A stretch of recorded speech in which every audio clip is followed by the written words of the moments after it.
12 years later, and most of us will always remember where we were when we got the news. The images of 9/11 terror attack will be forever burned into our memories. Images like this, the haze around the World Trade Center towers collapsed in New York City. 2 airliners smashed into the buildings with the terrorists at the controls. A Journal Sentinel photographer was in New York City on 9/11. Instead of running away from the disaster, he ran toward it. Lacey Crisp has more on the story and also more on a vigil that's about to begin in Wauwatosa. Lacey? That's exactly right. Firefighters here in Wauwatosa are about to pay their respects to those who lost their lives 12 years ago today. And on that day, a Journal Sentinel photographer was in New York and captured it all.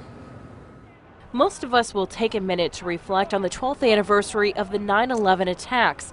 For Rick Wood, it's a day to remember everything he saw and witnessed. Your instincts as a journalist are to run closer, and yet the police are saying, everyone else saying, run north, and I'm trying to run south. Wood was in New York shooting Fashion Week until he got a phone call telling him to rush to the World Trade Center. He tried to get as close as safely possible. All I heard was a loud pop. You saw the South Tower pancaking down and just this large groan among everybody. We didn't know how many people were killed. We knew it was significant. He wasn't the only one running towards the towers. He saw police, firefighters, and complete strangers helping out others. There was just a real sense of pain, but also a sense of we're going to get through this together. Wood went back to document the 1-year anniversary. I had a photo of Sergeant Vincent Gravelli. He was a police officer holding a little child in his arms, getting away from the dust with a mother. That ran in People magazine, full page.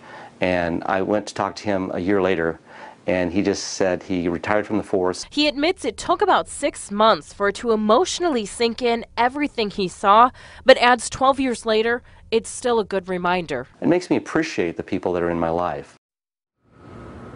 And Wood tells me while he remembers the tragedies of that day, he also likes to think back about those random acts of kindness.